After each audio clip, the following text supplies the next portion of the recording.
తొక్కినావు కదరా? తొక్కేసినారా? ఎవరో చేతబడి చేస్తున్నారా? మరి ఇప్పుడు ఎలా రా? స్వామి దగ్గర పోదాంపా. పదంపా.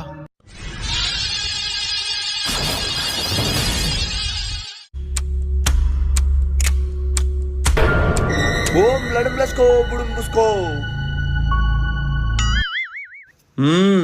స్వామి మా వాడు చేతబడి చేసిన నిమ్మకాయ తొక్కినాడు స్వామి. అయితే ఇంకేం చేయలేం. ఇంకో దారి లేదా స్వామి? ఒకే ఒక్క దారుంది. ఆ కాలు ఇక్కడ పెట్టు.